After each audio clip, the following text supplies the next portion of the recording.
دوسرا کرنتھیوں اس کا دوسرا باب۔ میں نے اپنے دل میں یہ قصد کیا تھا کہ پھر تمہارے پاس غمگین ہو کر نہ آؤں، کیونکہ اگر میں تم کو غمگین کروں تو مجھے کون خوش کرے گا سوا اس کے جو میرے سبب سے غمگین ہوا۔ اور میں نے تم کو وہی بات لکھی تھی تاکہ ایسا نہ ہو کہ مجھے آ کر جن سے خوش ہونا چاہیے تھا میں ان کے سبب سے غمگین ہوں، کیونکہ مجھے تم سب پر اس بات کا بھروسہ ہے کہ جو میری خوشی ہے وہی تم سب کی ہے، کیونکہ میں نے بڑی مصیبت اور دلگیری کی حالت میں بہت سے آنسو بہا بہا کر تم کو لکھا تھا، لیکن اس واسطے نہیں کہ تم کو غم ہو، لیکن اس واسطے کہ تم اس بڑی محبت کو معلوم کرو جو مجھے تم سے ہے۔ اور اگر کوئی شخص غم کا باعث ہوا ہے تو میرے ہی غم کا نہیں، بلکہ تاکہ اس پر زیادہ سختی نہ کروں، کسی قدر تم سب کے غم کا باعث ہوا۔ یہی سزا جو اس نے اکثروں کی طرف سے پائی ایسے شخص کے واسطے کافی ہے، پس برعکس اس کے یہی بہتر ہے کہ اس کا قصور معاف کرو اور تسلی دو تاکہ وہ غم کی کثرت سے تباہ نہ ہو۔ اس لیے میں تم سے التماس کرتا ہوں کہ اس کے بارے میں محبت کا فتویٰ دو،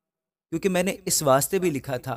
کہ تمہیں آزما لوں کہ سب باتوں میں فرما بردار ہو یا نہیں۔ جسے تم کچھ معاف کرتے ہو اسے میں بھی معاف کرتا ہوں، کیونکہ جو کچھ میں نے معاف کیا اگر کیا تو مسیح کا قائم مقام ہو کر تمہاری خاطر معاف کیا، تاکہ شیطان کا ہم پر داؤ نہ چلے، کیونکہ ہم اس کے ہیلوں سے ناواقف نہیں۔ اور جب میں مسیح کی خوشخبری دینے کو تراؤس میں آیا اور خداوند میں میرے لیے دروازہ کھل گیا تو میری روح کو آرام نہ ملا، اس لیے کہ میں نے اپنے بھائی تیتس کو نہ پایا، بس ان سے رخصت ہو کر میں ایک دنیا چلا گیا۔ مگر خدا کا شکر ہے جو مسیح میں ہم کو ہمیشہ اسیروں کی طرح گشت کراتا ہے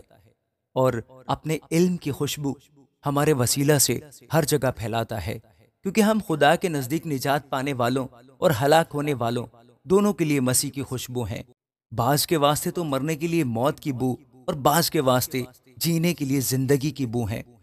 اور کون ان باتوں کے لائق ہے؟ کیونکہ ہم ان بہت لوگوں کی مانند نہیں جو خدا کے کلام میں آمیزش کرتے ہیں، بلکہ دل کی صفائی سے اور خدا کی طرف سے خدا کو حاضر جان کر مسیح میں بولتے ہیں۔ آمین۔